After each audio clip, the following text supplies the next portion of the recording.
El 11 de abril de 2002, casi 1 millón de venezolanos de todos los sectores sociales marcharon hacia el Palacio de Gobierno en Caracas para solicitar la renuncia del presidente Hugo Chávez. Era la culminación de un paro general iniciado 2 días antes, motivado por la intervención de la empresa petrolera estatal PDVSA, principal sostén de la economía de este país.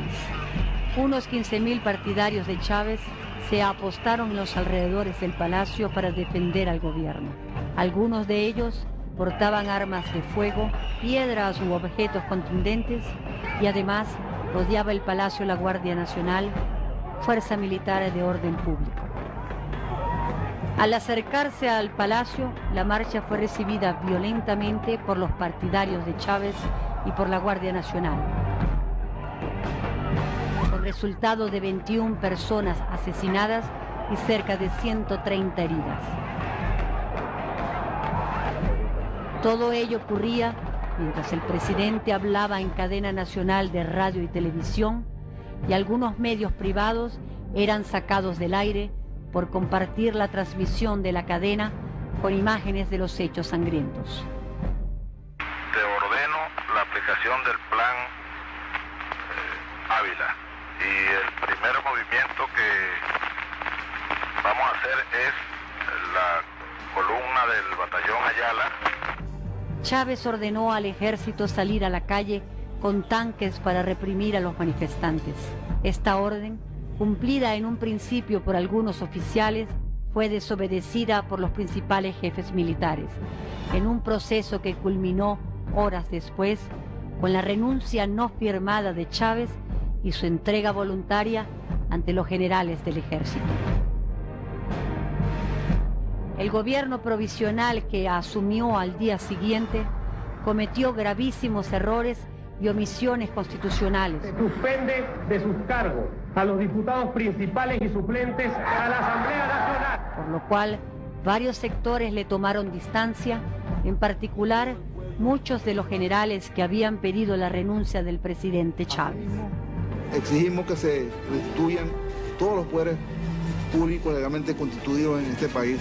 En pocas horas, el presidente provisional fue conminado a renunciar. Presento ante el pueblo de Venezuela la renuncia al cargo de presidente del gobierno transitorio. Chávez retornó a la presidencia en un vertiginoso proceso de 60 horas que sorprendió al mundo entero. Con distintos títulos y ediciones, una película le da la vuelta al mundo ofreciendo una versión distorsionada de estos hechos. Auspiciada por el gobierno venezolano y difundida por sus agencias diplomáticas, sus productores lograron el sello de credibilidad de importantes cadenas europeas de televisión, así como numerosos premios internacionales para conformar una costosa operación desinformativa. Esta campaña ha originado la protesta de miles de venezolanos desde Venezuela y en otros países. Un grupo de ellos realizó un cineforo en una prestigiosa universidad de Caracas, donde fue proyectada la película y luego se efectuó un extenso debate para desentrañar tales manipulaciones. Este video presenta un resumen de tales conclusiones.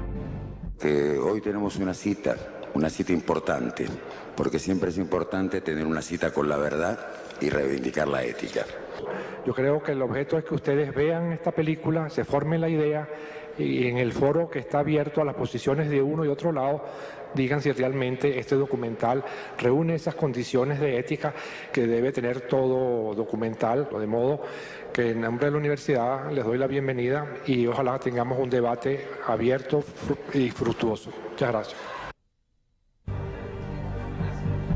La revolución no será transmitida, desarrolla 4 ideas básicas. Primera, que en Venezuela una minoría opresora, racista y privilegiada oprime descaradamente a una mayoría pobre, afroamericana y mestiza. Segunda, que Chávez fue electo presidente por el pueblo oprimido y su gobierno defiende a esa mayoría contra los abusos de los ricos blancos. Tercera, que el 11 de abril de 2002 los ricos blancos dieron un clásico golpe de Estado contra Chávez con apoyo de los medios de comunicación y de los Estados Unidos. Y cuarta, que el 13 de abril millones de venezolanos pobres rescataron a Chávez y lo trajeron de nuevo a la presidencia. Demostraremos que estas afirmaciones son inexactas y que los hechos fueron deliberadamente distorsionados por esta película para hacer creíbles sus tesis a desprevenidos espectadores de todo el mundo. Vamos a comenzar rápidamente con la versión internacional de la película. Esta película está siendo transmitida en muchos países del mundo y hemos visto con preocupación que cambian el mensaje en cada país. Vamos a mostrarle el comienzo de la película en Venezuela y después el mismo comienzo en Holanda. La parte de Holanda va a estar en inglés con subtítulos en holandés. Permiso. In Caracas, Venezuela today, violence as a means to an end. Venezuelan President Hugo Chavez was forced from office after a controversial 3-year term.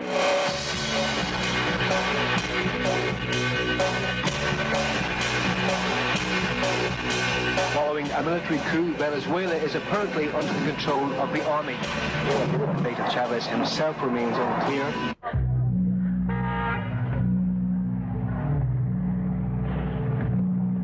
Following a military coup, Venezuela is apparently under the control of the army. The fate of Chavez himself remains unclear.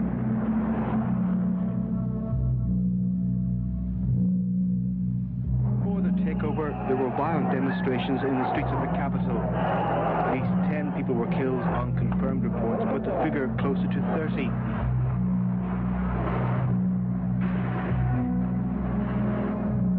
Como ustedes vieron en la presentación holandesa, es mucho más larga, más sangrienta, es el comienzo de la película para que lo vean. Una de las cosas que vemos en las dos tomas es la fila de los tanques, que es la forma tradicional en Europa de ver un golpe de Estado, donde los militares se alzan, vienen los tanques y los tanques toman el gobierno. Esos tanques fueron sacados para reprimir a los venezolanos que estábamos en la calle manifestando aquel día. Y no, esos tanques no estaban para tumbar ningún gobierno.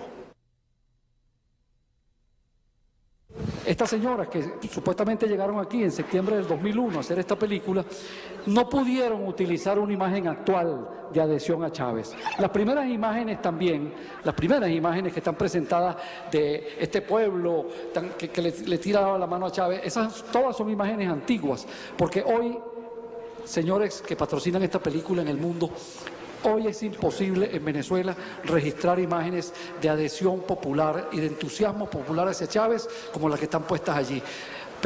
Imágenes que tienen ya 3 años de retraso.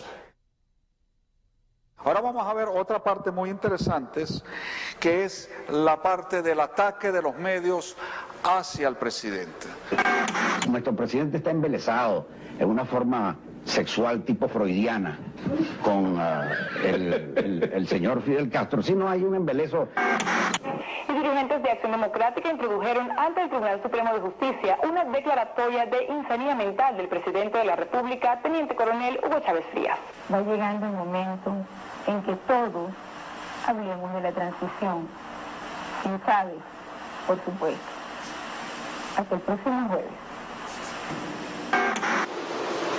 En el pasado, los medios venezolanos habían sido víctimas de censura por parte de gobiernos anteriores.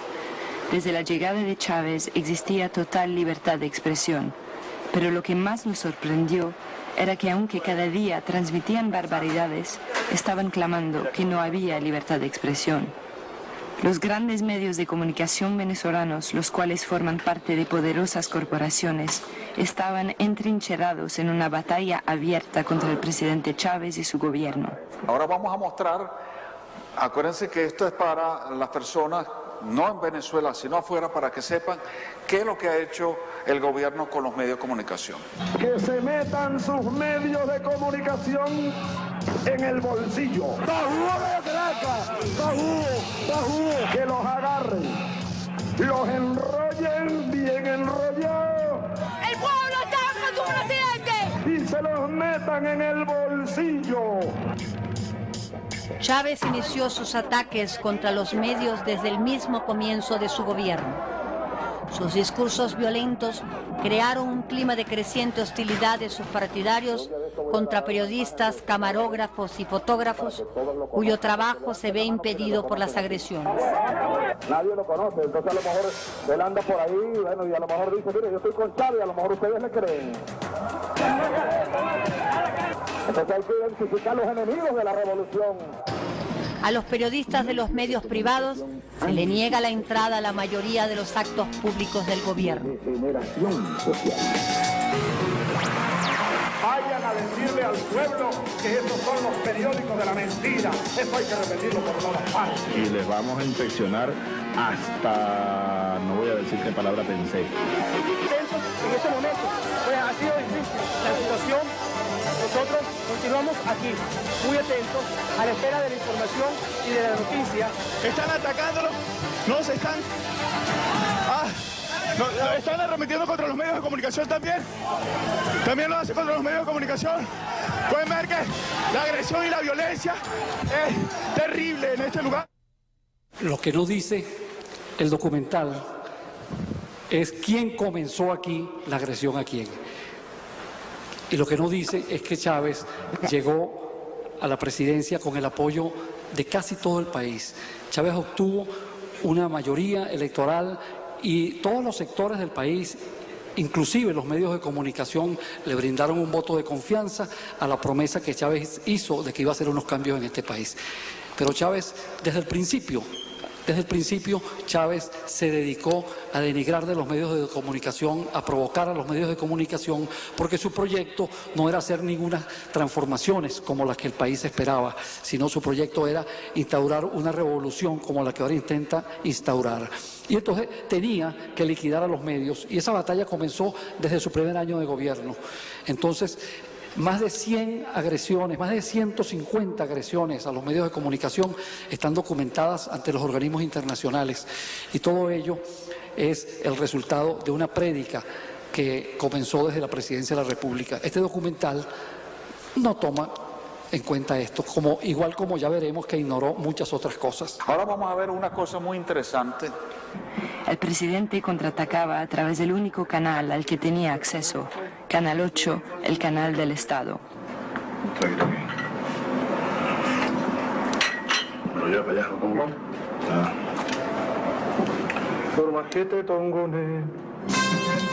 Esta es una transmisión del Ministerio de la Secretaría de la Presidencia de la República Bolivariana de Venezuela, conjuntamente con la Red Nacional de Radio y Televisión. Ustedes oyeron que decían que el único canal donde él podía salir es por el Canal 8, el único sitio donde él puede expresar sus ideas, lo cual en Venezuela ustedes saben que eso es incierto, y lo que ustedes vieron allá, que es el logo de la cadena, en Europa no saben lo que es una cadena, o sea, nadie se le ocurre pensar que pueden agarrar todas las estaciones de radio y todas las estaciones de televisión para transmitir un solo mensaje. La cadena es una violación absoluta a la libertad de información y a la libertad de expresión. Por un lado, coarta la libertad del emisor para transmitir una información en un momento determinado, pero por otro lado priva al ciudadano normal a escoger la calidad de información que él quiere ver en un momento determinado, sea la información, sea el entretenimiento y sea cualquier modalidad que él por libre acceso pueda tomar. El tema de la cadena, yo creo que se han registrado aproximadamente 515 horas de cadena continua del presidente de la República. Súmese a eso el programa Los Presidentes, que es un programa que no tiene tiempo definido, sino es un programa aleatorio a la hora que el presidente le da la gana de presentarlo, haciendo un uso indebido de bienes públicos, porque el Canal 8, que se presenta como un canal del gobierno, es un canal de todos los venezolanos. Entonces es un uso abusivo que puede ser tipificado como peculado de uso, pero sobre todo es una violación absoluta de la libertad de información. Fíjense bien en la fecha y lo que va a pasar, ¿ok? Vamos a empezar a ver cómo los tiempos empiezan a cambiar. El pueblo no sabe lo que es el sacrificio ni lo que es adquirir las cosas y por eso no le da importancia ni le da valor. Nosotros no vamos a abandonar nuestro país, que es el objetivo de estas personas que quieren que nosotros nos vayamos de aquí y le dejemos este país a gente que no tiene preparación, a gente que no tiene valores y que no ha luchado por obtener cosas. Mientras que nosotros somos personas que hemos luchado por lo que tenemos y no se lo vamos a dejar tan fácilmente. No había miedo. Estos testimonios corresponden a una clase media desesperada por amenazas contra la seguridad de sus viviendas y familias y a la aguda polarización ideológica promovida por Chávez. Ellos representan un solo punto de vista entre los miles que conviven en la oposición venezolana, pero fueron editados en la película como única versión del sector disidente, ignorando la visión democrática y plural de millones de profesionales, estudiantes, obreros, campesinos, amas de casa, empresarios e intelectuales. Involucrar con los círculos bolivarianos, que de alguna forma pasan información. Esto es delicado. Y esto es una de las primeras cosas que uno le enseña cuando maneja armamento. El dedo nunca está en el gatillo y el arma nunca está apuntando a nadie.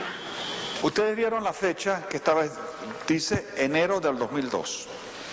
Estas personas que aparecen en ese video se han contactado conmigo y tenemos los testimonios donde ese evento que ustedes ven en enero del 2002 fue hecho el 26 de junio del 2002. O sea, 5 meses después de lo que está pasando ahí. En el mes de junio, el propio gobierno, a través de sus mecanismos, que es lo único que manejan bien, de contrainformación y de difusión de rumores, corrieron los rumores de que los mismos círculos bolivarianos, que ya veremos después cómo atacaron a los canales de televisión, etcétera, el 11 de abril, o sea, estamos hablando de junio, o sea, 2 meses y medio después del 11 de abril, esos círculos iban a atacar a distintas urbanizaciones y zonas residenciales de Caracas. Y eso hizo que los ciudadanos, las asociaciones de vecinos se reunieran para intentar crear desesperadamente mecanismos de defensa. Eso es lo que estaba ocurriendo allí. Estas señoras que hicieron esta película se le presentaron a estas asociaciones de vecinos diciendo que ellos eran de la BBC de Londres. Presentaron tarjetas de la BBC de Londres que no quisieron entregar porque dijeron que como el viejo truco, que es la última que me queda, y entonces, porque no son empleadas ellas de la BBC de Londres, dijeron que era una noticia, que ellos estaban aquí cubriendo como reporteros una noticia. Ellos elaboraron este material, lo presentan con unas imágenes innecesarias de nocturnidad y la ponen 5 meses antes, lo cual constituye, señores de la BBC, un error imperdonable desde el punto de vista ético. Chávez había prometido redistribuir los ingresos del petróleo al resto del país, pero para lograrlo tenía que romper el control de la élite sobre la empresa petrolera. Porque el gobierno revolucionario lo que está es distribuyendo la riqueza entre todos para que todos vivamos mejor, porque la riqueza de Venezuela es de todos, no de una minoría.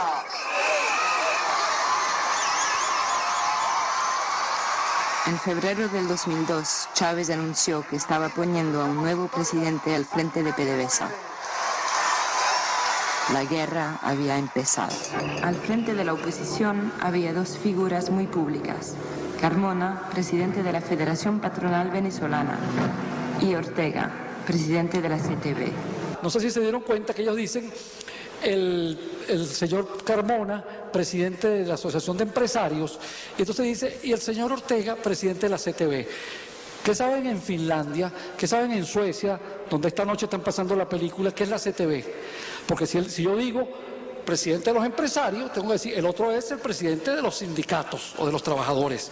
O si yo digo la CTV, yo digo presidente de Fedecámaras, ¿verdad?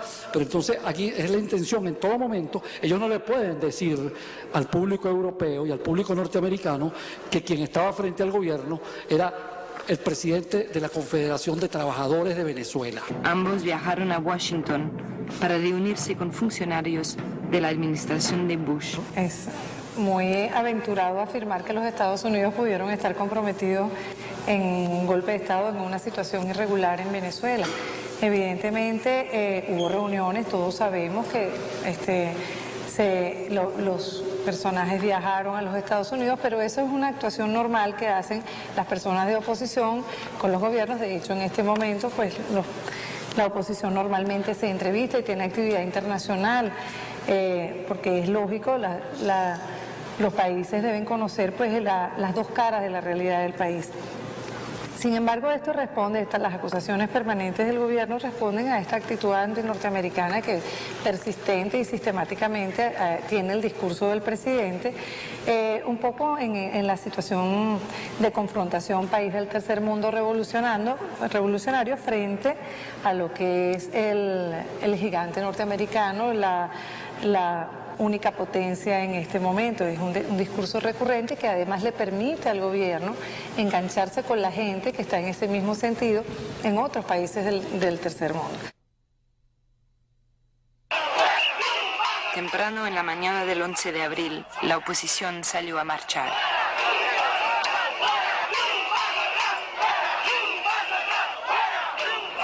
Mientras la marcha opositora se dirigía a la sede de PDVSA, miles de chavistas se habían reunido frente al palacio para expresar su solidaridad con el gobierno.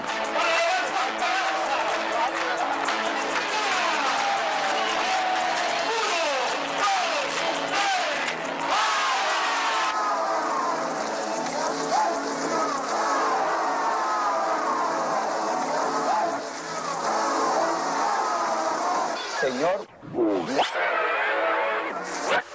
Aquí se ve que hay unos niños, vamos a ver rápidamente, al lado de Miraflores.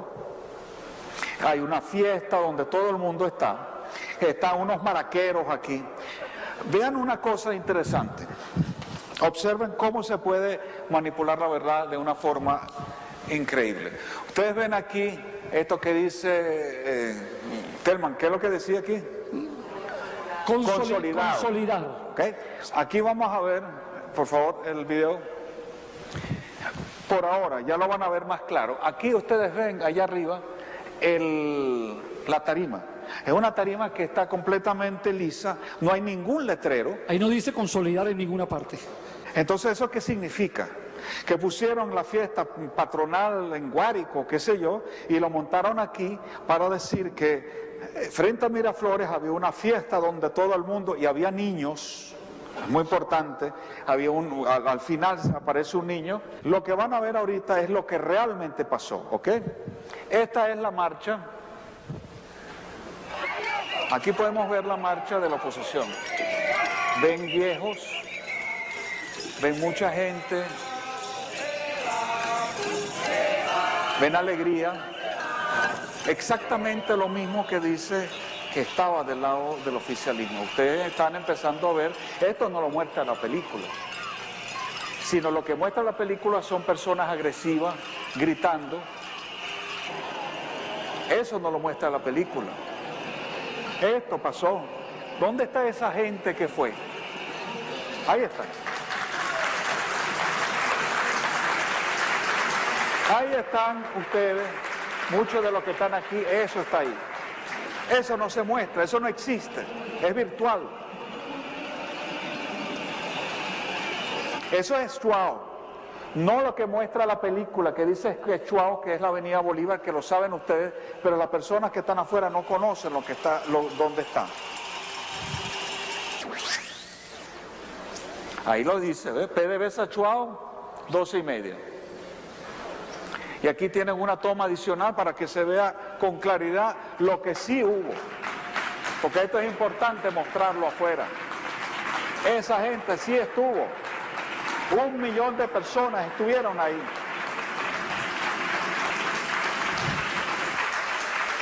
Ahí están ustedes. Ahí ven la alegría, ahí ven los niños. Ahí ven a un hombre con un niño chiquito. Estaban pues diputados hablando en tarima y aupando a las personas a que defendieran la revolución incluso con la sangre. La convocatoria es a Miraflores, todo el pueblo a Miraflores a defender su revolución. No pasarán. No podemos permitir que pasen, que lleguen a Miraflores. Así que por favor, todo el pueblo pueblo a defender su revolución, a defender el gobierno del presidente Chávez. El pueblo honesto, el pueblo bolivariano, el pueblo revolucionario, el pueblo que está con este cambio pacífico y democrático, se está concentrando en este momento en Miraflores. Y así encontramos una cantidad de diputados como Darío Vivas, estaba Dina Bastidas ubicada en Tarima, y estaban una cantidad de personas afectas pues no solo al gobierno, sino funcionarios públicos. Ahora, acá son asesinadas 3 personas. Fue asesinado Luis Alfonso Monsalve Ruiz, fue asesinado Eliezer Zambrano y fue asesinado Luis Alberto Caro. ¿Quién asesina a esas personas? Aquí hay una gran interrogante. General Rosendo, ¿qué hacía un hospital de campaña el 11 de abril temprano en la mañana en Miraflores? Como podemos ver, no solamente eran hospitales, sino que eran las carpas móviles de la defensa civil las que se encontraban allí, previendo pues a lo mejor el desenlace de lo que ellos pensaban que iba a ocurrir con la actuación de los círculos bolivarianos contra los que marchaban pacíficamente, y además de la acción de los tiradores que se encontraban apostados en los alrededores del complejo de Miraflores. No se sabía de dónde venían los disparos, pero casi todas las víctimas tenían tiros en la cabeza. Y en medio de la confusión nos dimos cuenta de que había francotiradores.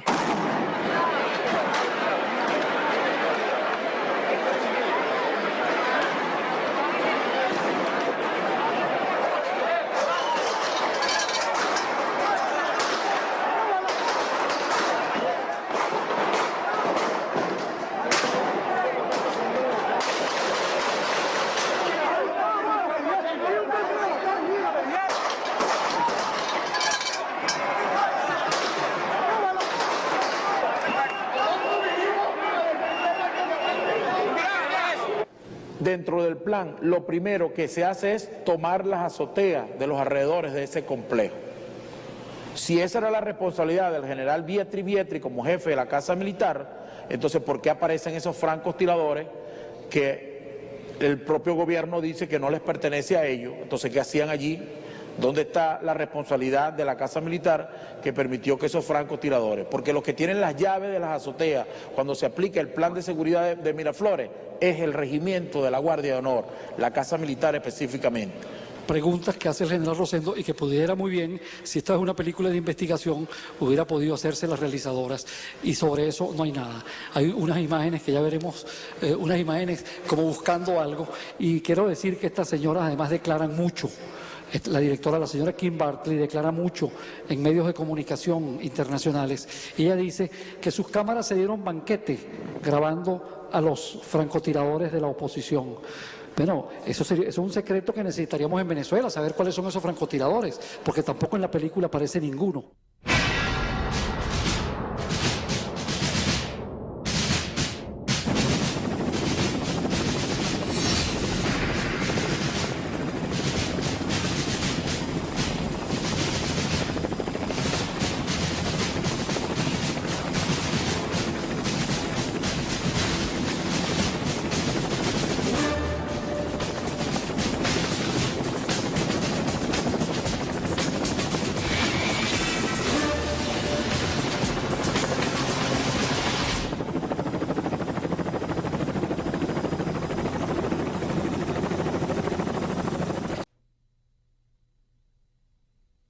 Yo creo que ahora viene un momento muy importante, quizás el momento más dramático de estas manipulaciones es lo que va a presentar ahora Wolfgang Schalk. Ok, lo de Puente Yeguno, por favor escuchen lo que ella dice abajo, es muy importante.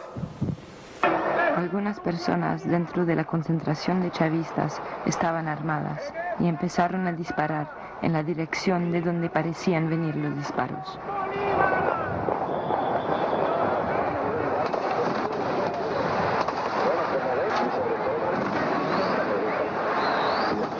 La cámara que estaba en este edificio perpendicular a Miraflores, esa era una cámara de Venevisión, y ellos capturan las imágenes cuando desde el puente disparan. Ahora, no sabemos realmente, presumimos que dispara contra la manifestación, pero no vemos. Ahora, sí se ve que esa gente que está en el puente se está agachando, se está cubriendo presumiblemente de disparos que les está llegando. Ahora, nosotros no hicimos ningún esfuerzo por averiguar qué era lo que estaba pasando, sino que ya a priori condenamos y se manipuló y esas imágenes se repitieron una, otra y otra vez para decir que el chavismo había asesinado o era el principal culpable de la masacre de Caracas. Ahorita presten atención. Miren, la franela del MBR, este señor del chaleco negro, cómo dispara, cómo vacía la pistola. La franela del MBR, este señor ha disparado contra los manifestantes que venían en forma pacífica, absolutamente desarmados. Lo que las televisiones no transmitieron fue esta toma donde se ve claramente que en la calle abajo no había nadie. La marcha de la oposición no había tomado esta ruta. Utilizaron las imágenes de la gente disparando para decir que los chavistas habían disparado contra la marcha y con esa manipulación se culpó a Chávez por las muertes. Okay. Si ustedes oyeron al principio, ella dijo que las personas afectas al oficialismo estaban armados, o sea, ya estaban violando la Constitución. Ahora vamos con la cosa interesante. Vean esta sombra que está aquí. Para explicarles, es un poquito de clase de iluminación. Este lado está la Candelaria, esto es el este, y hasta este lado está Katia, el oeste. El sol en Venezuela, ustedes saben que a las 12 del día está el sol para acá, y el sol empieza a ir de aquí para abajo y se pone en el oeste, ¿correcto? Entonces ustedes están viendo que esta sombra está por aquí. Vamos ahora para que vean el efecto. ¿Ok? A ver si me ven. ¿Ok? Director, corta, ¿se ve? Ok. Aquí ustedes ven que más o menos a la 1:30 de la tarde la sombra está muy cerca de este edificio, ¿correcto? Más o menos como lo que ustedes tienen en esa imagen. ¿Qué pasa cuando el sol sigue bajando? Observen cómo esta sombra va creciendo hacia acá. Esto es Puente Yaguno, ¿sí? De este lado donde ustedes ven este soldadito, es donde estaban las personas con las armas, y miren dónde está el sol a las 4:30 de la tarde. Está muy cerca, aquí se ve, muy cerca de las personas que tienen las armas, ¿correcto? ¿Dónde está? Aquí están las personas que disparan, allá arriba. ¿Dónde está la sombra? Pegado, porque este hecho ocurre a las 4:30 de la tarde, está documentado. Volvemos otra vez. ¿Dónde está la sombra? Pero hay un detalle. Aquí hay una mancha en la acera del Puente Yaguno. Esa mancha es el rastro de la sangre de Erasmo Sánchez, una persona del oficialismo que perdió la vida allí a las 4:40 de la tarde del 11 de abril del 2002.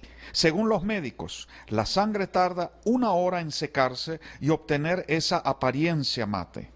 Esa información determinaría que la escena fue grabada a las 5:40 p.m. Este es un dato importante para conocer con precisión la hora en que fue grabado el video de La Revolución No Será Transmitida. Viendo el material original, adelanto unos segundos para obtener la imagen de una persona con su sombra. Allí puedo determinar el ángulo hacia donde está el sol que produce esa sombra. Con ese ángulo de 15 grados y realizando los cálculos astronómicos para el 11 de abril del 2002, se determina que la hora es después de las 5:30 de la tarde, lo cual coincide con la información sobre la mancha de sangre. Más allá de la hora en que fueron grabadas las imágenes, antes o después de los hechos sucedidos, quedó en claro la intención de La Revolución No Será Transmitida. Ahora bien, en la revisión del material original recientemente encontrado, de donde los productores sacaron este video y no había nadie, he encontrado una transgresión más grave: la modificación de la imagen para ocultar la información. Para demostrar la manipulación de las imágenes, he dividido la pantalla en dos partes. A la izquierda, la revolución no será transmitida, y a la derecha, el material original transmitido. Voy a sincronizar ambas imágenes, es decir, que se vea el mismo video en ambas pantallas. Ahora arranco ambas imágenes y lo pararé cuando llegue al punto donde se observa más lejos la avenida Baral. Observen la imagen de la derecha. Vemos que hay dos calles y un camión blindado de la Policía Metropolitana. Mientras que en la imagen de la izquierda de la revolución no será transmitida, solo tiene una calle y una raya negra en la parte superior de la pantalla. ¿Qué significa esto? Primero, se oculta el hecho de que existe un camión blindado de la policía donde los afectos al gobierno siguen disparando hacia la autoridad. Segundo, la marcha de la oposición ya no estaba, porque a esa hora ya se habían ido y la policía estaba protegiendo la retirada de las personas. Y tercero, se modificó la imagen original ampliándola electrónicamente para no mostrar lo que estaba pasando en la avenida Baral. Esto es una manipulación premeditada y en el mundo ha sido condenada ampliamente. Uno de los casos más emblemáticos fue el del fotógrafo de guerra Brian Wolski, del periódico Los Angeles Times, que creó la foto que salió en primera plana del periódico el 31 de marzo del 2003. Esta foto fue el resultado de usar dos fotos parecidas y modificarlo con software de imagen para crear una nueva que produce más impacto en los lectores, pero que viola todos los principios éticos en cuanto a manipulación de imágenes. Y el último detalle que la locutora dice en la película es: la marcha nunca tomó esta ruta. Aquí vemos estas imágenes donde se ve la marcha tratando de llegar a Puente Llaguno, pero fue impedida por los partidarios del presidente Chávez. Que las personas están escondidas. Si usted es una persona, un marchista que va por la avenida Baral, que está aquí abajo, la avenida Baral va por debajo de este puente, mire, usted no ve a nadie de los que están aquí. Y ellos están preparados y, como lo dice la misma película, estaban armados. ¿Y qué armas tenían las personas de la oposición? Aparte de ser niños, inválidos y personas adultas, tenían banderas y pitos. Los abogados de algunas víctimas de la masacre realizaron una profunda investigación de estos hechos y con sus resultados acusaron a Chávez por delitos de lesa humanidad. Al ser desatendidos en Venezuela por tribunales controlados por el gobierno, han acudido a instancias internacionales y en este momento el caso se encuentra en el Tribunal Internacional de La Haya. Lo primero que hay que entender es que desde incluso antes de que la marcha llegara, ya grupos del oficialismo habían bajado hasta acá. Esquina Pedrera. Allí en esa esquina ocurren la mayor cantidad de fallecidos, incluyendo colegas nuestros. Allí cae Tortosa, cae otro joven que es muerto por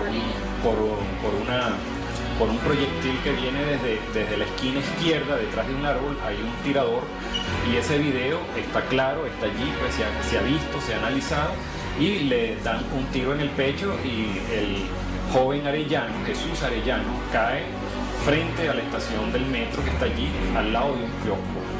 Ahí es donde hieren a Malvina Pesate en la cara, que es en el mismo momento donde asesinan a Jorge Tortosa, y así empiezan una cantidad de heridos. En esta fotografía se puede apreciar claramente a la altura de la esquina Pedrera a un oficialista con una china apuntando hacia las personas que venían marchando por la avenida Baral. Esta persona porta una credencial de Miraflores. Vivo en el centro de Caracas, participé en los eventos del 11 de abril, estuve en la marcha. Me da mucho dolor porque uno de mis mejores amigos murió ese día. Él era un hijo de dominicanos y terminó con un tiro en la cabeza. un muchacho que tenía aproximadamente 2 metros de alto, moreno, negro. Estaban esos días participando en la lucha popular con nosotros en el 11 de abril y terminó con un tiro en la cabeza. Extrañamente, el acta de la Fiscalía General de la República, hablando de los eventos, él sale como muerto en Puente Llaguno. Él murió frente al Liceo Fermín Toro porque en ese sitio fue donde le pegaron el tiro, porque yo fui la última persona que lo vio vivo. Ese tipo de cosas no salen allí. Y ese tipo de cosas son muy importantes porque él tampoco era ningún oligarca, ni rico, ni nada por el estilo. Él era un pobre muchacho que había estudiado también un TSU después de mucho esfuerzo y que estaba criando a su hijo. Apenas terminaron los sucesos, la sociedad entera exigió la constitución de una comisión que investigara la masacre del 11 de abril.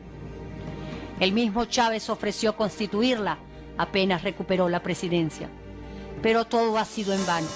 Diputados, fiscales y jueces afectos al gobierno boicotearon en todo momento la creación de esta comisión de la verdad. Los individuos que fueron grabados en el Puente Llaguno confesos de haber disparado contra la policía han sido absueltos por los tribunales y solo están presos 8 de los policías a quienes ellos confesaron disparar. Mucha gente no se ha dado cuenta la historia que están contando.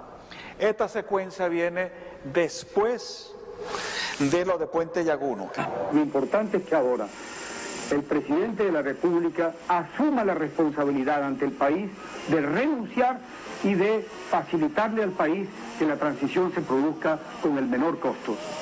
Coroneles, oficiales, suboficiales profesionales de carrera, tropas profesionales, tropas alistadas. Ustedes están en los cuarteles y por conocer la Fuerza Armada, están viendo la televisión para saber qué hacer. Aprovechen este mensaje, piensen y tomen la decisión correcta. Hemos decidido dirigirnos al pueblo venezolano para desconocer el actual régimen de gobierno y la autoridad de Hugo Rafael Chávez Frías. ¿Cómo es el cuento? Después de Puente Llaguno viene Pedro Carmona y dice, usted es responsable de la no sé qué cosa. Después aparece Lameda llamando a los militares a que vean la televisión. Después sale la declaración de los militares. Desconociendo el gobierno. Y todo eso ocurre, por eso es que yo les marqué por ahí, a las 3 de la tarde, antes de las 3 de la tarde. ¿Sí? Y entonces los militares lo desconocieron y entonces en el gobierno nadie sabe lo que está pasando. Entonces ahora, ¿cómo es la verdad? La verdad es, primero, Carmona no habló antes de las 3 de la tarde, sino eso fuera en la noche, después de mucho tiempo. Grabando a las 6:05 de la tarde. Mientras goce también de libertad, porque no sé si en cualquier momento soy arrestado. Los venezolanos recordamos que esa declaración de una serie leída por un almirante, donde están una serie de generales a su alrededor, fue leída alrededor de las 5:30 de la tarde de ese día. Fue a las 6:21 de la tarde. ¿Cómo lo supe?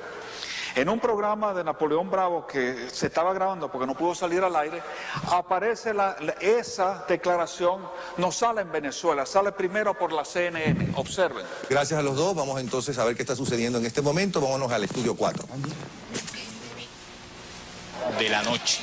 La pacífica del ciudadano presidente de la República y la sustitución del alto mando militar para permitir que nuestro país pueda salir de la debacle que se encuentra sumido por las desviaciones de la conducta del jefe de Estado.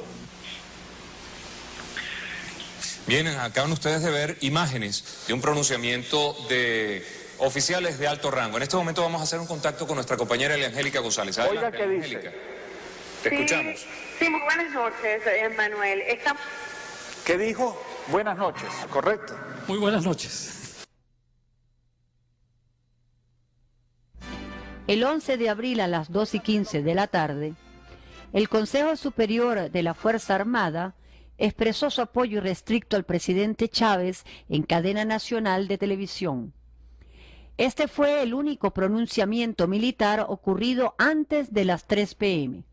y a pesar de su importancia, fue omitido en la película porque debilita su tesis del golpe de Estado militar. Sentimos en la Fuerza Armada que no es hora de seguir alimentando controversias, no es hora de continuar acentuando la conflictividad social, todo lo contrario, debemos buscar a todo evento el mutuo entendimiento, el diálogo fructífero y las decisiones adecuadas en pro del bienestar de la nación. Las actuaciones de la Fuerza Armada Nacional en este conflicto se han desarrollado dentro del marco exigido por la Constitución y la ley en pro del mantenimiento del orden interno del país. Y todo el mundo sabe que Chávez comenzó una cadena que duró un poco más de hora y media. Mientras estaban muriendo 21 venezolanos y más de 150 venezolanos caían heridos frente al Palacio, el presidente Chávez estaba en una cadena. De la presidencia de la República Bolivariana de Venezuela, conjuntamente con Pero el que va a decir la hora, no solamente porque esté escrito aquí. Oigan qué es lo que dice el señor Chávez. Muy buenas tardes, queridos y queridas compatriotas de Venezuela. Aquí estamos en el Palacio de Gobierno de Miraflores. Aquí estamos, como siempre, al frente de nuestras responsabilidades. He tomado la decisión, cuando falta, según mi reloj, 15 minutos para las 4 de la tarde, de convocar esta cadena nacional de radio y televisión. Señores del mundo que han visto esta película, un acontecimiento de la importancia de o sea, mientras en Caracas había una cantidad de muertos, mientras se estaban disparando contra la población y murieron 21 personas y casi 150 quedaron heridas, el presidente de la República estaba hablando en cadena. Los medios de comunicación privados que querían mostrar lo que estaba pasando en la ciudad, dividieron la pantalla. Igualmente la tuvieron que dividir en días anteriores porque el gobierno con estas cadenas hizo 31 cadenas en 3 días. Los medios de comunicación dividieron la pantalla en 2 para poder mostrar parte de los acontecimientos. Bueno, el gobierno les tumbó la señal. Los canales 2, 4 y 10. ¿Y por qué razón están fuera de señal? Hay otros canales con los que estaremos pendientes para la respectiva medida, la correspondiente medida. Eso fue a las 4:35 de la tarde. En una operación que, por cierto, requiere de una cantidad de operaciones técnicas que indican que eso estaba preparado, eso estaba planificado, porque tú no puedes decidir tumbar la señal de un canal y hacerlo a los 10 minutos. Eso estaba planeado con tropas y con mecanismos para hacerlo. Bueno, eso no salió en la película porque las señoras estas consideraron que esto no valía la pena, esto no era relevante en esta historia. Había rumores de que el Canal 8 había sido saboteado, pero a eso de las 9 de la noche, los ministros empezaron a transmitir en vivo desde el Palacio a través de la unidad móvil del canal. El país lo está escuchando a través de Venezolana de Televisión. Mira, Pablo, Carlos, pendiente. Gracias. Da la hora. Estamos en el Palacio de Miraflores, estamos transmitiendo en vivo. Da la hora. 9:20 de la noche. Oficiales que pueden estar confundidos por este tipo de información de bandidos de la información. Fueron ellos los que nos masacraron a nosotros. Minutos después, tumbaron la señal. Ustedes vieron el efecto que está hablando Juan Barreto y pusieron un efecto como si le hubieran tumbado la señal. Bueno, vamos a ver. Esta fue la realidad. Aló. 1, 2, 3, 4, 5. ¿Ya estoy en el...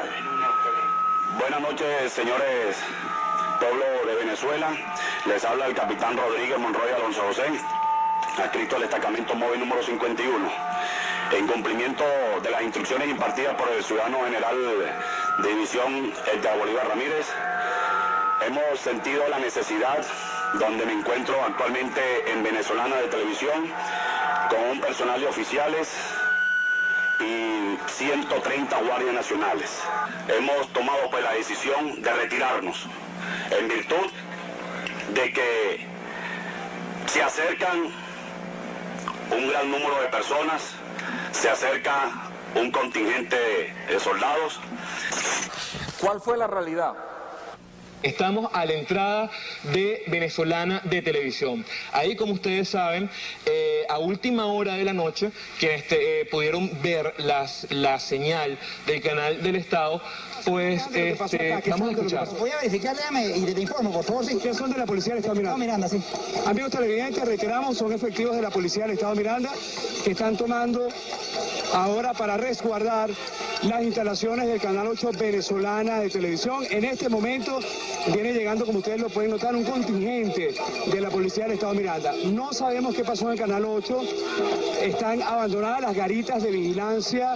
No vemos personal de la planta del Estado. Hace algunos minutos salió un vehículo, una camioneta Blazer con los vidrios oscuros, y nosotros vamos a permanecer acá para llevarle a ustedes lo que pasó. ¿Qué ha pasado?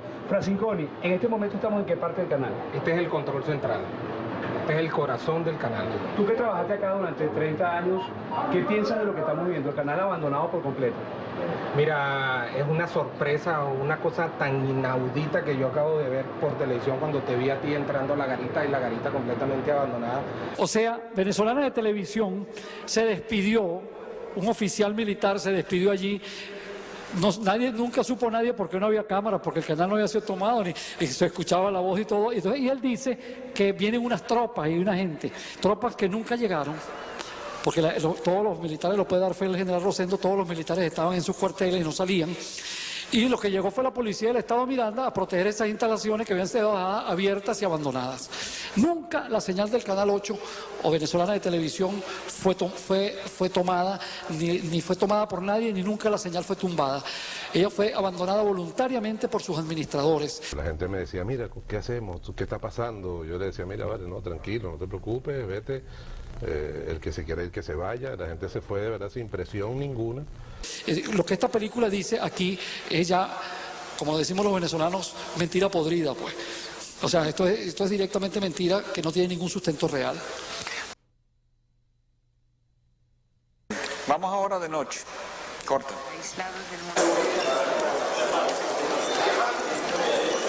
Estábamos ahora aislados del mundo exterior. La única fuente de información eran los medios privados. ¿Qué informes tienen de las distintas guarniciones del país? Bueno, mire, todo está controlado. Lo único que nos queda es el pequeño reducto que, como es obvio, tiene que brindarle seguridad al señor presidente de la República en Miraflores, y nosotros no queremos, por supuesto, ningún derramamiento de sangre entre hermanos de la Fuerza Armada. Por esa razón, veíamos por televisión que el palacio estaba rodeado de tanques. A pedirles nuevamente a el grupo de personas que están protegiendo al presidente de la República para que no opongan. General Rosendo, esos tanques que muestra la película, ¿eran para tumbar al gobierno?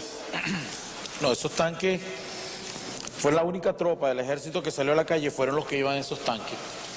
Esos tanques, creo que 11 tanques aproximadamente, fueron los que sacó el general García Carneiro con el general Silva Gufredo, atendiendo una orden del presidente de la República de aplicar el Plan Ávila. Cuando el presidente no encontró eco para que yo aplicara el Plan Ávila, él le da la orden en forma directa a García Carneiro. García Carneiro me llama a mí y me dice, mire, mi general, el presidente me ordenó el Plan Ávila y yo saqué los tanques. Se lo digo para que usted esté en cuenta. Y le dije, no, yo no estoy en cuenta, asume tu responsabilidad. Los muertos de aquí en adelante son tuyos, porque a ti nadie te dio órdenes para que tú sacaras los tanques. Esos tanques los llevó el general Silva Gufredo, quien abandonó su brigada para irse con 11 tanques para Miraflores. Posteriormente, con una orden que le dio el general Ruiz Guzmán al comandante de la unidad, que era el comandante Cepeda Báez, los tanques regresan nuevamente al Fuerte Tiuna. Para el público internacional, vamos a aclarar que el Plan Ávila que acaba de señalar el general Rosendo es un plan que existe para cuando hay disturbios callejeros, cuando hay conmociones públicas en la calle, utilizar a las Fuerzas Armadas como último recurso. El general Rosendo tuvo el honor de recibir la orden de usar la tropa contra la gente que estábamos en la calle manifestando contra el gobierno, y el general Rosendo se negó a cumplir esa orden junto con otros generales. O sea que esos tanques, como dice el general, estaban en Miraflores. Los únicos 4 o 5 que lograron llegar a Miraflores fue a proteger al gobierno y no a tumbar al gobierno.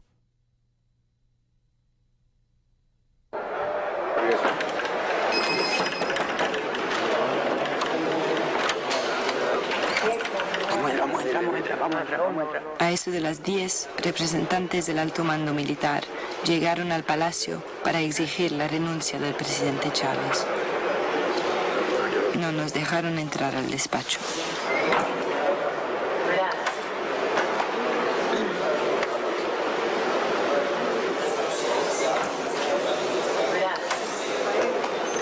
Un poco más tarde, el ministro de la Secretaría salió de la oficina del presidente. Chávez se había negado a firmar la renuncia y los generales lo estaban presionando con amenazas de que iban a bombardear el palacio.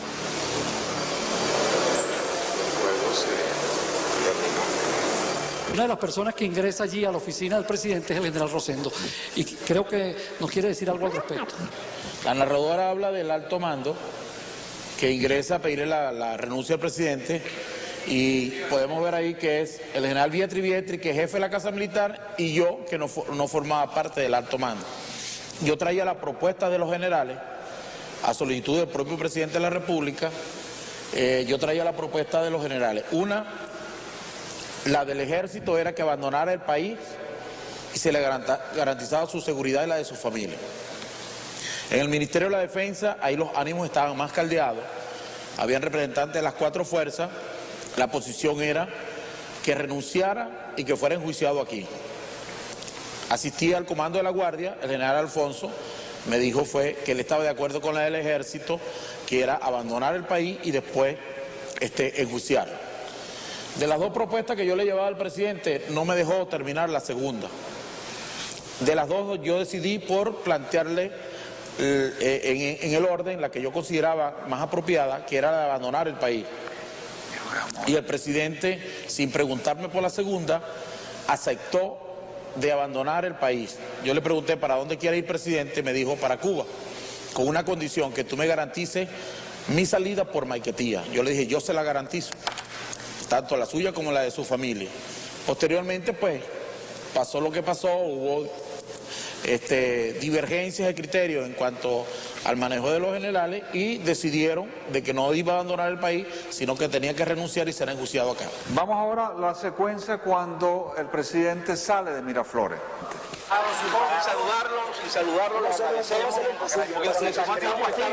La situación está crítica, es lo que se vaya. Minutos antes de que se venciera el plazo de la amenaza de bombardear, se llevaron al presidente Chávez preso. Chávez abandonó el Palacio Presidencial y se dirigió al Fuerte Tiuna, principal instalación militar de Caracas.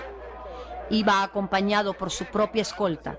Ningún vehículo militar lo seguía, y los generales que lo acompañaban estaban desarmados. En tales condiciones, el presidente hubiese podido dirigir su caravana hacia otro lugar, pero él fue voluntariamente al Fuerte Tiuna a negociar su renuncia con los generales. Esta imagen no aparece en la película, ¿ok? Porque uno cree que se fue a no sé dónde. Y aquí podemos ver cuando llegan a Fuerte Tiuna, donde está el general Rosendo, y lo recibe 2 sacerdotes, Monseñor Baltasar Porra, el arzobispo de Mérida, y el secretario de la Conferencia Episcopal, Monseñor Azuaje. Con la facilitación de 2 sacerdotes, Chávez negoció cordialmente con los generales. Como no le fue permitido viajar a Cuba, no aceptó firmar una renuncia y quedó bajo custodia de la Fuerza Armada Nacional. ¿Qué pasa en la película? Exactamente después de que el presidente sale, ponen una imagen de 2 ahí llorando, y aparece esta imagen, y observen bien la hora, 4:50 AM. Es decir, que el cuento es: la Fuerza Armada mantenga en custodia al presidente saliente, al presidente Chávez. Ok, ¿qué es lo que dice el cuento de la película? El presidente renunció, se monta en el carro, se va. Que el presidente no quiso renunciar, dice la película. El presidente no quiso renunciar. Misteriosamente, ese señor que no quiso renunciar se monta en un carro y se va a no se sabe dónde. Y la próxima imagen, la imagen del doctor Carmona diciendo que el presidente va a estar en custodia de la Fuerza Armada. A las 4:50. Pero falta un pequeño detalle. El pequeño detalle es el siguiente. A las 3:20 de la mañana, es decir, aproximadamente 1:20 antes de la declaración de Carmona, apareció esto. Se le solicitó al señor presidente de la República la renuncia de su cargo, la cual aceptó. Las señoras directoras de esta película no consideraron que esta pequeña información valía la pena que en su historia de un golpe de Estado figurara. Vamos al 12 de abril.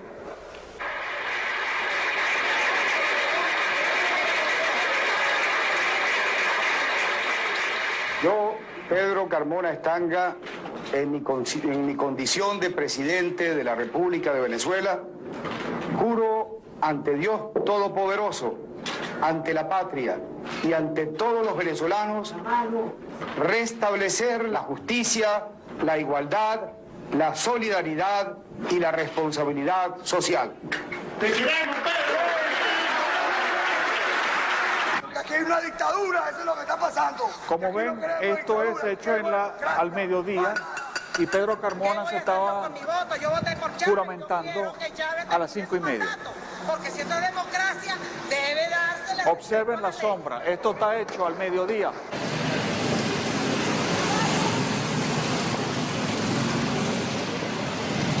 Quiero además invocar la comprensión de la comunidad internacional de que este es un proceso de profundas raíces democráticas para que nos ayuden.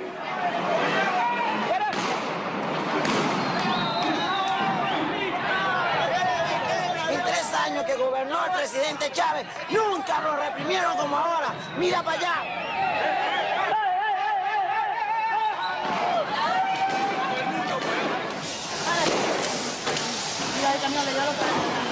Soy chavista y yo lo sangro por él. Soy chavista, no me pare. Aquí no queremos ningún coño su madre, aquí queremos a Chávez. Queremos a Chávez. El país se encamina rápidamente hacia una recuperación de su normalidad institucional.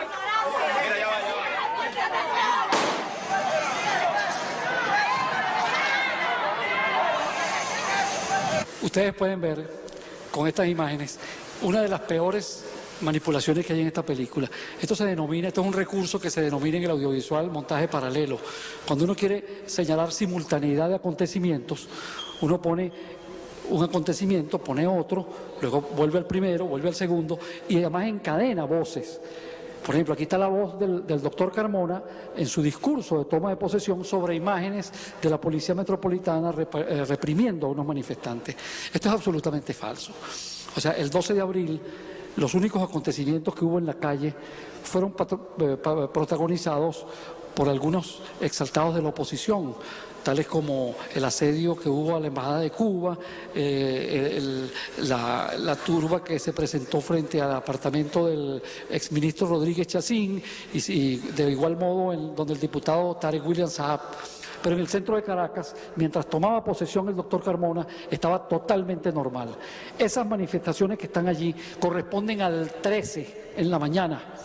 Al 13, en la noche, después del decreto, después que los partidarios del gobierno se recompusieron, se reorganizaron en los barrios, en unas escenas que también están en la película y que ustedes pudieron ver quizás en lo que está un poco más auténtico de la película. Esas reacciones de la madrugada del sábado 13 al domingo, del sábado 12 al domingo 13, perdón, del viernes 12 al domingo 13 de abril. Pero En este caso, la película está diciendo, no terminaba de tomar posesión el doctor Carmona cuando ya había mandado a reprimir a la gente. Esto es una cosa, que esto es un delito penal inclusive. Esto no tiene ningún parangón pues, de manipulación, porque además se está mintiendo nuevamente a conciencia. Aunque los medios venezolanos no estaban transmitiendo nada de lo que estaba sucediendo en el país, miembros del gobierno de Chávez lograron comunicarse con medios extranjeros para informarle vía cable al pueblo venezolano que el presidente Chávez no había renunciado y que lo tenían secuestrado, etc. Entonces, según esto, no hubo información en el día, no había pasado nada, o sea, todo estaba cerrado porque únicamente estaban los medios privados.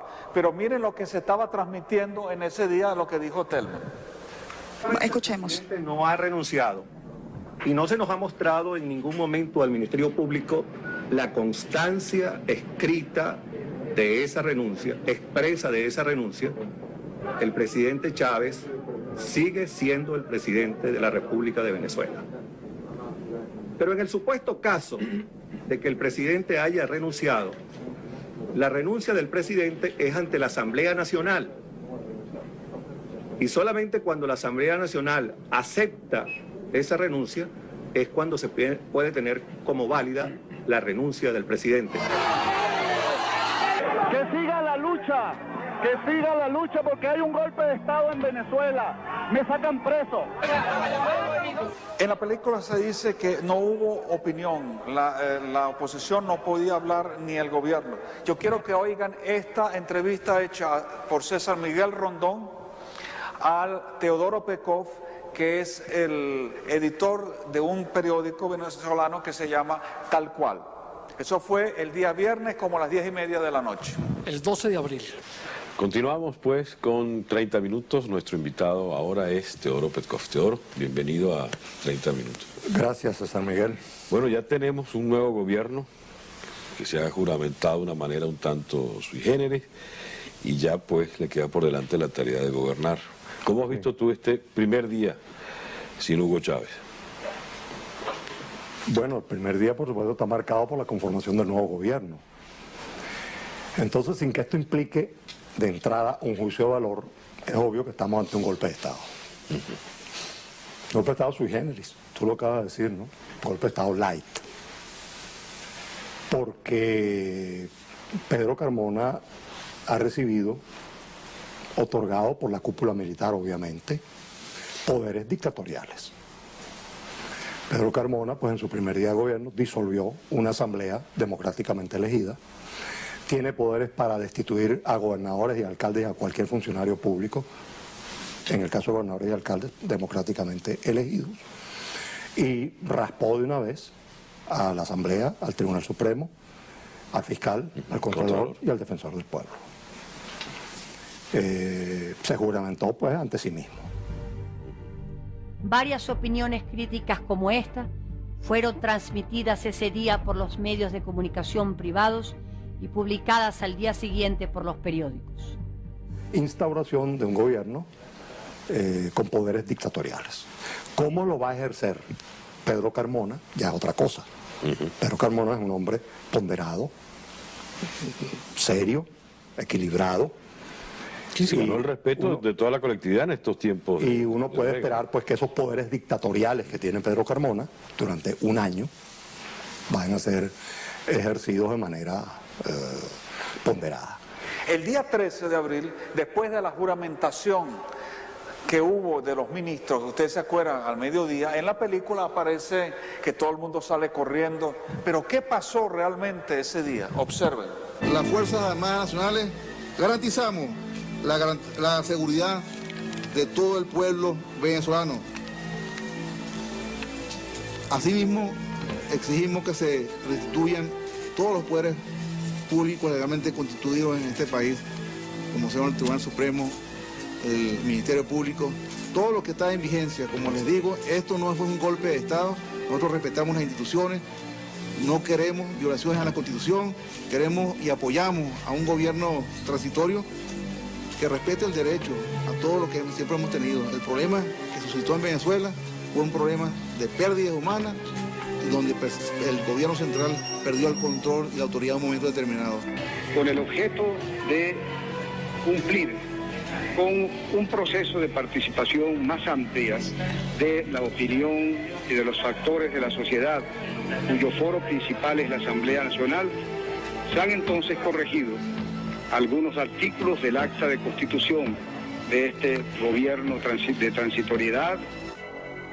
Pero en vista de la situación ya generada de que la Asamblea Nacional ha sesionado y ha decidido designar en el cargo de presidente al vicepresidente Diosdado Cabellos, con toda responsabilidad ante el país, presento ante el pueblo de Venezuela la renuncia al cargo de presidente del gobierno transitorio que fue anunciado hace un par de días. Aquí hay un proceso complejo, ¿verdad? Hay un proceso complejo que todos en Venezuela lo conocimos y quienes en el mundo están enterados de los asuntos diplomáticos también pudieron conocer. Hubo un decreto que disolvió una cantidad de poderes en Venezuela. Ese decreto fue considerado como un error. Muchos factores políticos, ayer en la entrevista de Teodoro Pekov lo dijo, factores intelectuales, factores políticos, factores sindicales estuvieron en desacuerdo con este decreto. Hubo una gran polémica, que eso la ventilaron los medios de comunicación, y al día siguiente las Fuerzas Armadas, muchos sectores de las Fuerzas Armadas estuvieron en desacuerdo con el decreto. O sea, todo un proceso político intenso durante 36 horas que llegó al doctor Carmona a recapitular y a tratar de enmendar el decreto, así lo dijo el jefe del ejército. Bueno, y los mismos militares que le pidieron la renuncia a Chávez, se la pidieron al doctor Carmona, porque los acontecimientos que ocurrieron en esos días no fueron satisfactorios para el conjunto de la sociedad. Y bueno, todo ese complejo proceso, ¿cómo lo describe la película? Bueno, como si Superman se fue un día, no se sabe para dónde se fue, y después entonces salieron unas personas para la calle que nunca, la película no logra mostrar los 3 millones que dijo primero y posteriormente. Yo creo que ya el presidente Chávez va por 7 millones de personas que lo salieron a respaldar ese día y no se ven en la película por ninguna parte. Y entonces lo simplifica de una manera que deforma también los hechos, y que eso a los venezolanos nos ofende profundamente, y sobre todo que haya sido hecho con el patrocinio y con el préstamo de credibilidad que le dieron importantísimas cadenas de televisión de Europa. Otra de las acusaciones es que el día 13 de abril no hubo noticias.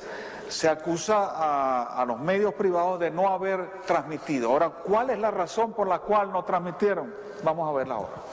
Ustedes pueden identificar a las personas que están llegando a atacar a RCTV. Motorizados, gente que viene con un espíritu muy violento, y nosotros quisiéramos que vean ustedes, este es un momento de muchísima angustia. Estamos transmitiendo en vivo en estos momentos.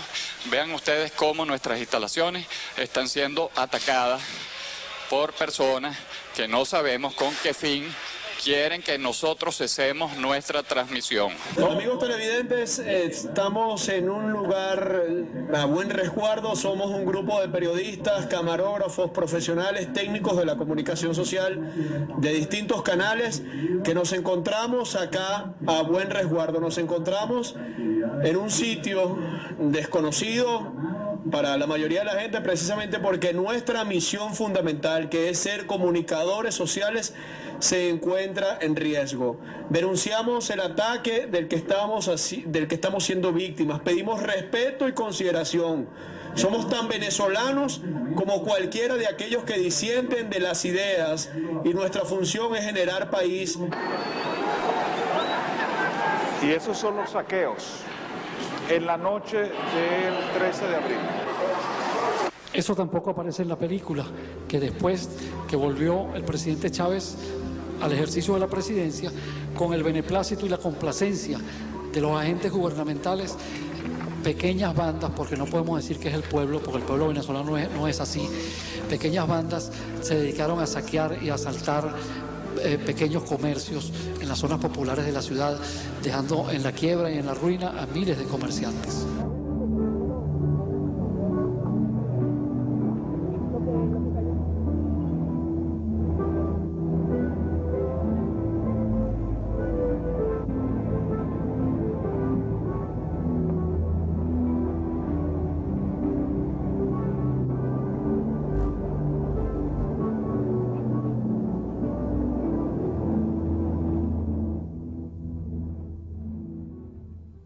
Esta película es increíble porque hasta en los créditos finales tiene problemas. Esto es lo que dice en los créditos finales. Pedro Carmona, durante su arresto domiciliario, huyó a Colombia y poco más tarde, apareció en Miami. Sí, la verdad es que el doctor Pedro Carmona estuvo ese mismo día que renunció, quedó bajo la custodia de las fuerzas militares, de la misma manera que quedó el presidente Chávez cuando también renunció, aunque lo niegue. Y después estuvo detenido en su casa durante unos días y, como él mismo lo contó, salió por la puerta de su casa con su chofer en su vehículo, en su carro, y se asiló en la Embajada de Colombia, donde estuvo varios días. El gobierno de Colombia le concedió asilo, el gobierno de Venezuela le otorgó salvoconducto luego de varios días, tras lo cual el doctor Carmona viajó a Colombia, donde actualmente reside y ejerce sus actividades profesionales, y aproximadamente 2 meses y medio después de esto fue invitado por una universidad de Florida, de Miami, en el estado de Florida, en los Estados Unidos, a dar unas conferencias. No como lo pone la película, que huyó a Colombia y días después apareció en Miami, o sea, como si fuera Osama Bin Laden, ¿no? Así que está desaparecido y un día aparece en el canal Al Jazeera. Tampoco dicen que, ahorita van a ver, el 2 de mayo, el doctor Carmona aparece y es interpelado en el Congreso Nacional. El anuncio hecho por el general en jefe Lucas Rincón de la decisión del alto mando militar de solicitar la renuncia del presidente de la República y que esta había sido aceptada fue un hecho público y notorio. Carlos Ortega estuvo oculto por un tiempo, pero reapareció cuando Chávez anunció que no habría represalia y ahora es uno de los líderes de la oposición más mordaces. Donde ustedes pueden verlo, ahí está él en el Congreso interpelado, o sea, ni se fue, ni huyó, ni se escondió, ahí está. Ni estuvo oculto. Mira lo que dicen de los militares. Los generales disidentes, habiendo sido expulsados del ejército, la mayoría huyó a los Estados Unidos y otros países. Algunos permanecieron en Venezuela y continúan trabajando para la oposición. El único oficial que viajó al exterior, pues se asiló en la Embajada de El Salvador, fue el contraalmirante Molina Tamayo. O sea, eso de la mayoría es otra mentira, porque todos estos oficiales permanecieron en Venezuela, y no solamente permanecieron en Venezuela, sino que mucho tiempo después, algunos, o casi todos, pero luego de muchos esfuerzos por parte del gobierno pudieron sacarlos. Ellos no fueron expulsados del ejército al día siguiente. Y sobre todo, creo que vamos a presentar una prueba documental de que el Tribunal Supremo de Justicia absolvió a estos generales. La idea que estaban actuando como tenían que haber actuaron. Ustedes aquí pueden ver dónde están todos. Estaban los magistrados. En el Tribunal Supremo de Justicia. Bendito sea Dios. Las imágenes que acabamos de ver muestran a todos los generales acusados de ese supuesto golpe de Estado en la Corte Suprema de Justicia, en el Tribunal Supremo de Justicia de la República Bolivariana de Venezuela, donde fueron sometidos a un largo juicio en el cual quedaron todos absueltos de la acusación de golpe de Estado. Varios de estos generales se han dado a conocer, otros, como el general Rosendo, nos acompañan en este momento en este foro y hacen su vida democrática en todo momento, y en efecto son opositores al gobierno como la inmensa mayoría de los venezolanos. Pero yo creo que es importante, por lo menos a mí me resalta, cuando se habla de que la revolución no será transmitida, yo me pregunto aquí cuál es la revolución que no será transmitida, porque en realidad yo no encuentro en el documental la presentación ni de logros ni de propuestas, sino sencillamente una denuncia de carencias del pasado, permanentemente como si el presente no existiera. El 15 de enero de 2004, en su mensaje anual ante la Asamblea Nacional, el presidente Chávez expresó una curiosa confesión que arroja luz sobre el verdadero responsable de los trágicos hechos ocurridos en Venezuela en abril de 2002. Toda crisis trae eso, por eso es que las crisis muchas veces son necesarias. Muchas veces son necesarias, incluso a veces hay que generarlas. pidiéndolas, por supuesto. Lo de PDVSA era necesario, aun cuando nosotros, bueno, no es que no la generamos, sí la generamos. Porque cuando yo agarré el pito aquel en un aló presidente y empecé a votar gente, yo estaba provocando la crisis. Cuando nombré a Gastón Parra Luzardo de aquella nueva junta directiva, pues estábamos provocando la crisis. Ellos respondieron y se presentó el conflicto. Y aquí estamos hoy. Era necesaria la crisis.